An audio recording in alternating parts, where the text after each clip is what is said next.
universo mecánico y más allá.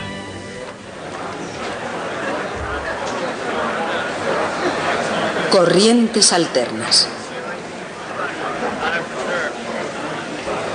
Hace algún tiempo les mostré una forma de generar energía eléctrica utilizando un limón. Cuando se hace eso se obtiene lo que se llama corriente continua. El otro día les mostré otra posibilidad. Para ello había que utilizar una simple espira de alambre y un imán. Cuando se genera energía de este modo, la corriente va atrás y adelante o arriba y abajo y recibe el nombre de corriente alterna. Y esta es la forma en que se genera casi toda la energía eléctrica. La mejor manera no es moviendo la espira atrás y adelante, sino haciéndola girar uniformemente de este modo en el campo magnético. Esta es la forma en que se genera prácticamente toda la energía eléctrica. Pero claro, generar energía de esa forma requiere energía para hacer girar la espira contra las fuerzas magnéticas y producir la corriente. Esto se hace normalmente utilizando una máquina térmica, una turbina de gas alimentada con un combustible fósil como petróleo, carbón o gas, o un reactor nuclear, e incluso agua en un generador hidroeléctrico. Y yo quiero enseñarles a construir uno de esos por si alguna vez se quedan en una isla desierta sin recursos y tienen que reconstruir la civilización desde el principio. He construido uno muy sencillo para ustedes. Esta rueda de paletas gira de esta forma cuando el agua corre por ella. Cuando gira hace dar vueltas a una espira muy similar a la que tenemos aquí, entre los polos de este imán permanente. La producción eléctrica del generador llega al osciloscopio, que es un dispositivo que indica el voltaje. Mientras la señal en el osciloscopio haga su recorrido horizontalmente, no sucede nada. Pero cuando comencemos a generar energía, subirá y bajará de esta forma. Es decir, que cuando la vean oscilar sabrán que estamos generando electricidad y todo lo que tengo que hacer para generarla es hacer correr el agua. Muy bien, de todas formas, los de las primeras filas que saquen los paraguas.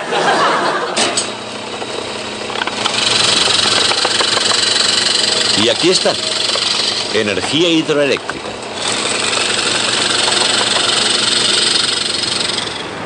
Energía eléctrica. Ningún mortal la creó, pero hace 100 años un hombre pudo prever su enorme potencial. De niño había leído sobre las cataratas del Niágara y soñó con una rueda impulsada por esas cascadas.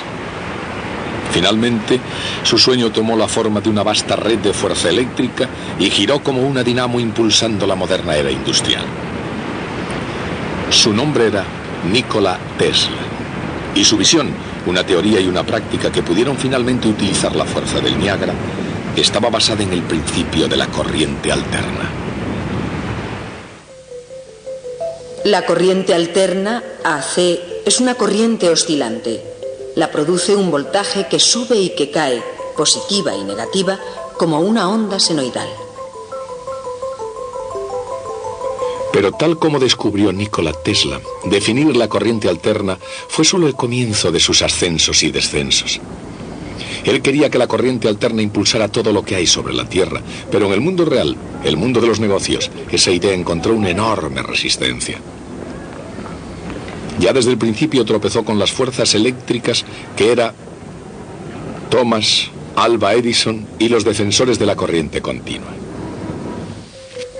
La corriente continua, DC, es un chorro constante de electricidad.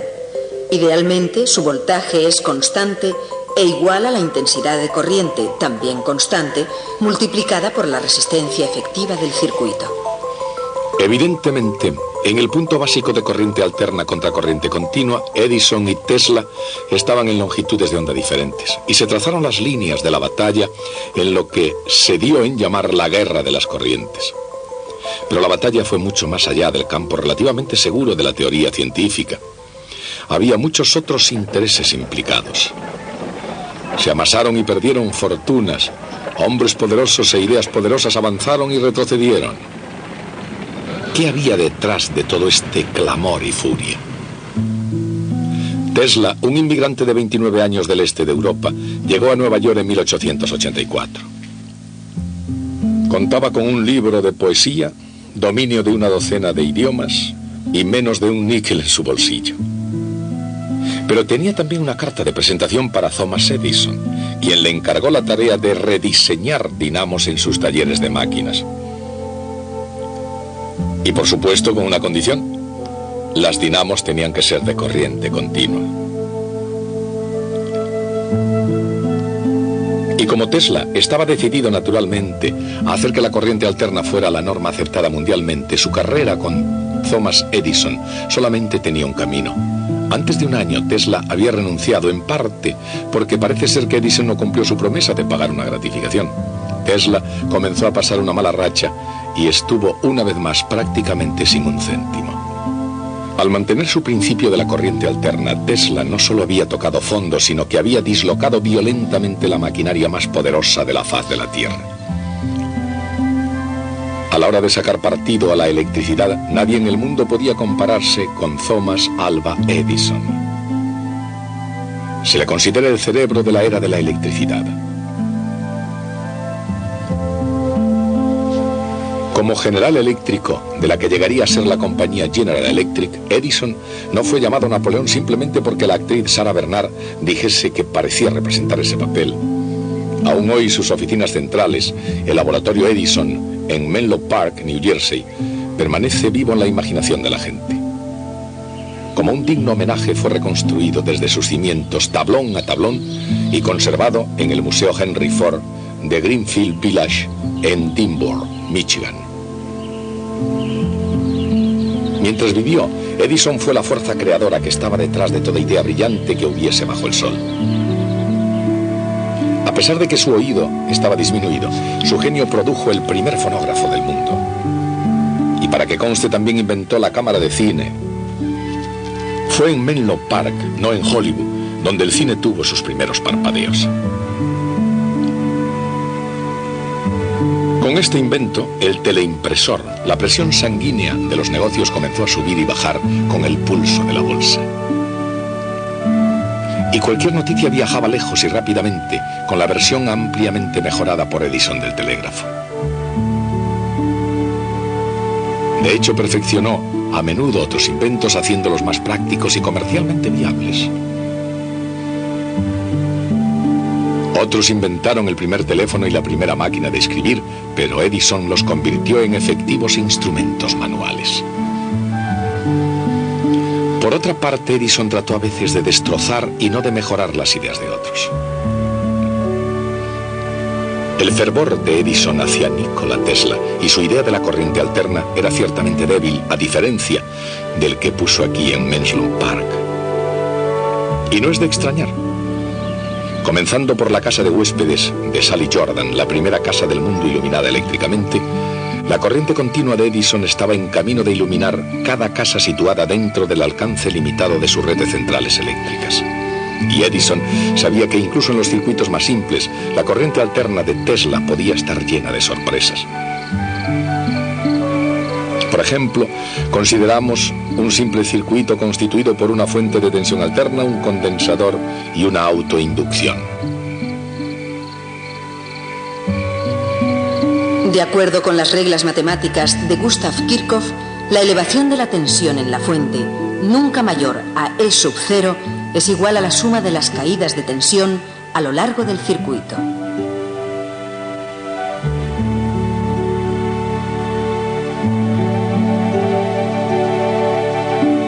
El resultado es una ecuación diferencial que se puede escribir en términos de la carga Q en el condensador. La misma ecuación diferencial también describe el desplazamiento X de un oscilador armónico impulsado por una fuerza oscilatoria. Incluso una pequeña fuerza, nunca superior a F sub 0, exactamente a una cierta frecuencia, causa oscilaciones que se hacen cada vez más y más grandes.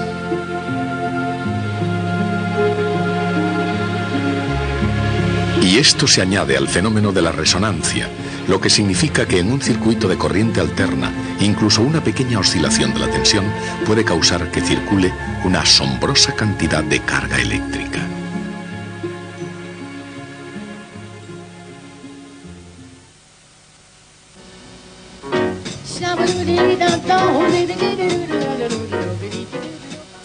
Por supuesto, en un sistema mecánico, los resultados de la resonancia pueden ser devastadores. pero a veces se utiliza la resonancia eléctrica para obtener la sintonía correcta. Tesla fue, de hecho, el primero en describir una red de circuitos resonantes sintonizados y de antenas, que es exactamente cómo se transmiten y reciben las señales de radio y televisión. Se selecciona una auténtica estación de televisión entre todas las demás, porque un circuito de corriente alterna se sintoniza precisamente en resonancia con la frecuencia de la emisora. Esto es verdad tanto para la radio como para la televisión. Y la resonancia eléctrica tiene lugar porque matemáticamente los condensadores y las autoinducciones actúan de forma muy semejante a los muelles y las masas. Por ejemplo, cuando un condensador comienza a cargarse, se crea una tensión que se opone a la carga. En otras palabras, un condensador se opone al cambio de carga positiva o negativa, lo mismo que un muelle se opone a ser estirado o comprimido.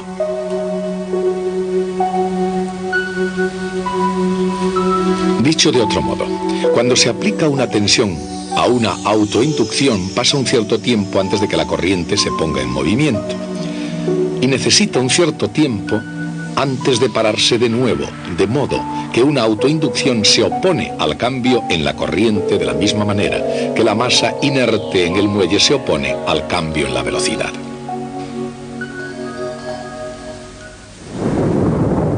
Independientemente de lo precisa que sea la analogía, pueden surgir diferencias.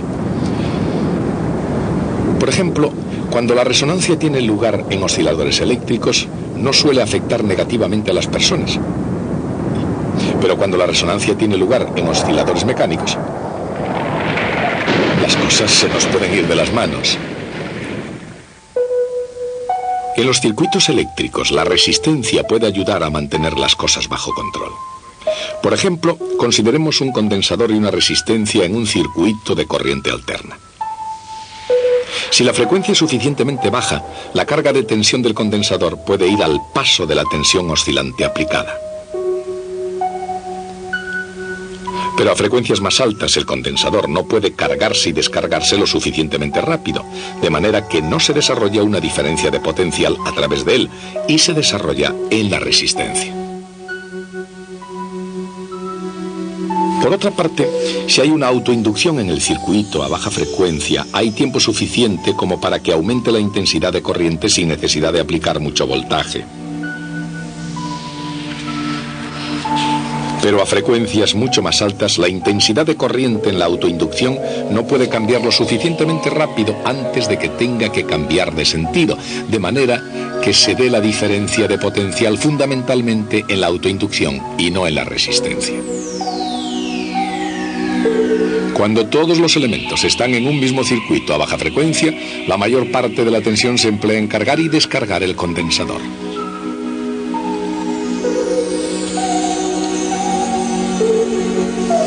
A una frecuencia más alta, la mayor parte de la tensión se emplea en tratar de cambiar la corriente en la autoinducción.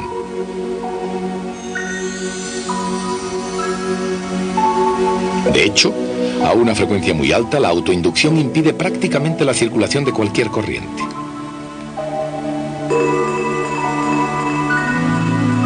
Pero si la frecuencia es la correcta, dicho de otro modo, a la frecuencia de resonancia, circulan corrientes muy grandes.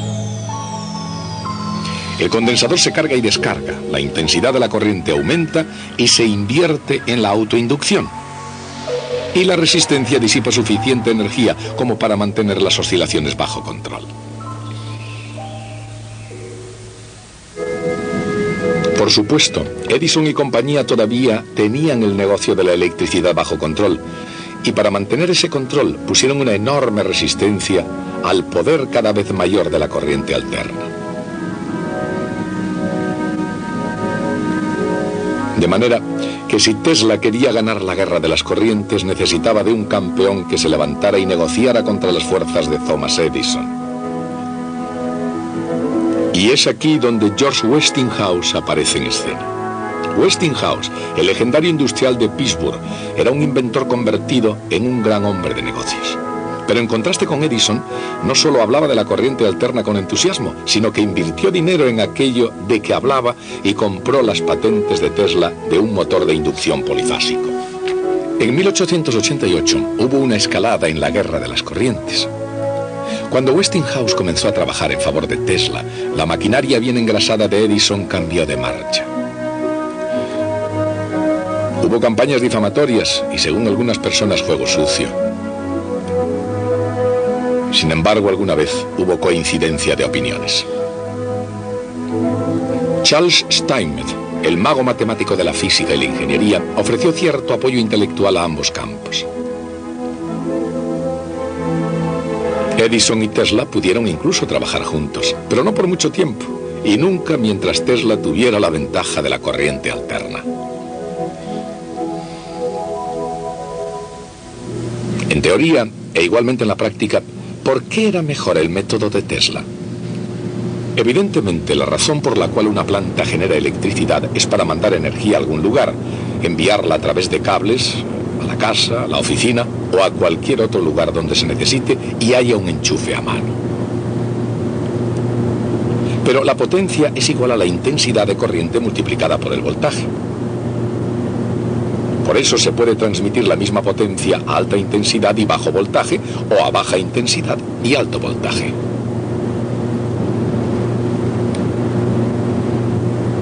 ¿Cuál es mejor? Recuerden, los cables tienen una cierta resistencia y cuanto mayor es la distancia, más grande será la resistencia, porque la resistencia de un cable es proporcional a su longitud.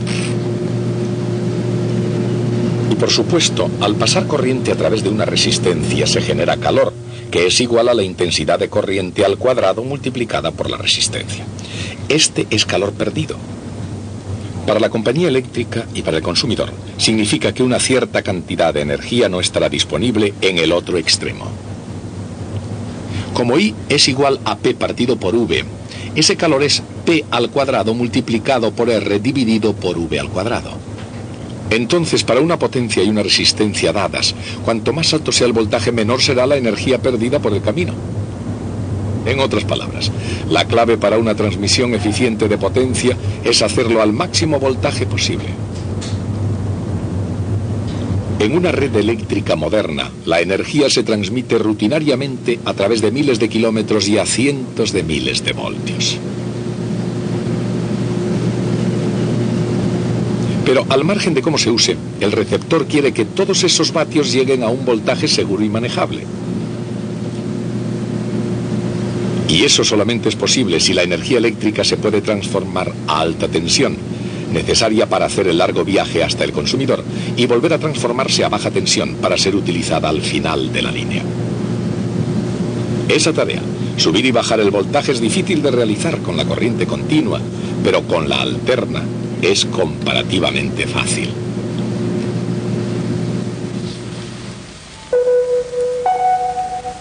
Si la corriente alterna pasa a través de una espira o una bobina, produce un flujo magnético que cambia constantemente.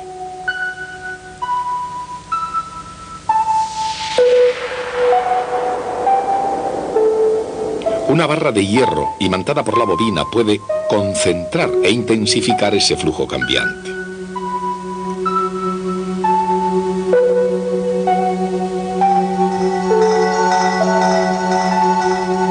De hecho, un aro de hierro puede contener el flujo en su totalidad. Y si se enrolla un circuito secundario alrededor del aro, cuando el flujo variable pasa a través de él, se induce un voltaje en el secundario. Ese voltaje es proporcional al número de vueltas alrededor del hierro. Evidentemente, entonces, el voltaje de la potencia transmitida al circuito secundario puede ser mayor o menor que el voltaje del circuito primario. De forma que, aunque la potencia que sale es casi igual a la potencia que entra, se puede elevar el voltaje para su transmisión a larga distancia y luego bajar el voltaje para su utilización sin peligro al final de la línea. Este principio es justamente el que daba la gran ventaja a la corriente alterna de Tesla con respecto a la corriente continua de Edison. Y este principio, que era revolucionario a finales del siglo XIX, ese principio habría de ser aplicado en el siglo XX desde un extremo a otro de la Tierra. Ese hecho, la evidencia abrumadora de que la corriente alterna impulsa al mundo industrial moderno, basta para declarar a Tesla ganador de la guerra de las corrientes.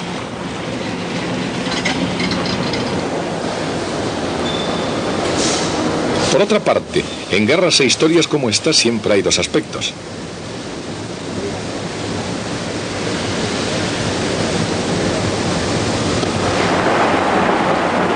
Considerando la enorme contribución de Edison al mundo de la ciencia y de la ingeniería, ¿ganó verdaderamente una parte y perdió realmente la otra? Después de todo, Edison llegó a tener una cantidad convincente de patentes. Antes de Tesla, Edison construyó sus propios generadores, uno tras otro, aumentando su potencia cada vez. Pero luego, Tesla hizo lo propio, y al igual que Edison, seguramente también construyó turbinas y motores. Sin embargo, y esta fue la gran diferencia a la larga, los generadores de Edison solo podían iluminar cosas dentro del alcance de su planta generadora, mientras que el sistema de corriente alterna de Tesla podía llegar más allá del antiguo vecindario. La corriente alterna, con una red de líneas cada vez más extendidas, pudo llegar de costa a costa y a cualquier punto intermedio. No obstante, Thomas Edison tenía un lugar seguro en la historia. Y en Menlo Park, New Jersey, su mente estaba aún tan viva como su cámara de cine. Como inventor y electricista norteamericano, nadie desde Benjamin Franklin había llegado tan lejos como Thomas Edison. Pero a su manera, Nikola Tesla llegaría aún más lejos. Mucho antes de que se hiciesen realidad, Tesla había imaginado unos tubos de vacío revestidos de fósforo y unos tubos de vidrio llenos de gas, las luces fluorescentes y las de neón. Y años antes de que apareciesen los hermanos Wright, Tesla aseguró que para que la aviación llegara a despegar sería necesario utilizar un metal casi desconocido entonces llamado aluminio.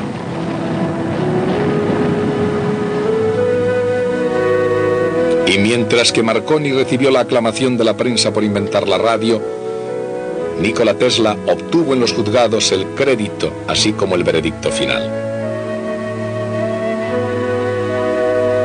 Hablando de crédito, algunos dicen que a Tesla se le negó el merecido crédito de muchos inventos originales. Con todo, nadie puede negar que Tesla fue uno de los científicos más dinámicos que han existido, ni que la fertilidad de su mente y su inventiva fueran incomparables. Pero Tesla, más interesado en los inventos que en las publicaciones científicas, guardó gran parte de su metodología en su mente. Tal vez por eso, durante años, la comunidad científica permaneció dudosa o fue mezquina en sus alabanzas. Tesla recibió, sin embargo, los doctorados honoris causa de Columbia y Yale. Y finalmente, con ironía y voluntaria, hasta le fue concedida la medalla Edison, el más prestigioso premio que ningún otro hizo famoso más que el propio Edison.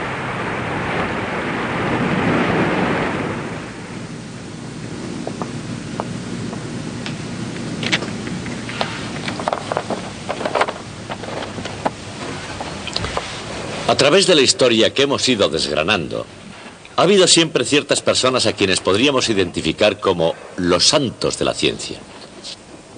Eran hombres que se sentían impulsados hacia la ciencia como las mariposas nocturnas hacia la luz. Aquí incluiríamos a Kepler, Newton, Faraday y, como no, a Albert Einstein.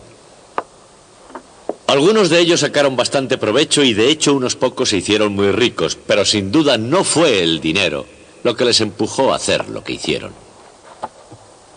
Pero naturalmente, siempre ha habido un tipo diferente de genios. Genios tan inteligentes como los otros, pero que tenían sus ojos puestos en primer lugar en la cuenta de resultados. Uno de ellos fue Thomas Edison. También James Watt y Henry Ford, y hubo muchos otros. Ese tipo de personas pasó tanto tiempo en los tribunales, en litigios por patentes, como el que pasaron haciendo inventos. Y yo haría una distinción entre los científicos virtuosos y los tecnólogos codiciosos. Pero por supuesto hubo una excepción que confirma la regla. Nunca me ha gustado esta expresión, la excepción que confirma la regla. Debe provenir de un arcaico significado de la palabra confirmar, poner a prueba. La excepción que pone a prueba la regla, y si en verdad hay una excepción, se trata de una regla equivocada. Pues bien, hubo una excepción que puso a prueba la regla y la encontró defectuosa. Y esa excepción fue Nikola Tesla. Nikola Tesla fue, desde luego, un genio de primera magnitud. Si Michael Faraday pudo concebir el espacio lleno de líneas de fuerza constante, Nikola Tesla, por su parte, pudo concebir generadores y motores multifásicos, todos conectados con circuitos eléctricos complejos, que cuando fueron fabricados todos funcionaron perfectamente, tal como los había imaginado. Una y otra vez, Tesla hizo fortuna y la dilapidó. Pero rehusaba trabajos fáciles con buenos sueldos, que le hubieran valido para dedicarse solo a pensar y a inventar. Se puede decir que Tesla, como Da Vinci antes que él, fue un verdadero santo de la ingeniería. Murió casi olvidado y casi sin un céntimo en la ciudad de Nueva York. Pero fue Nikola Tesla, al menos tanto como Thomas Edison, quien forjó la naturaleza del mundo en el que vivimos hoy. Hasta el próximo día.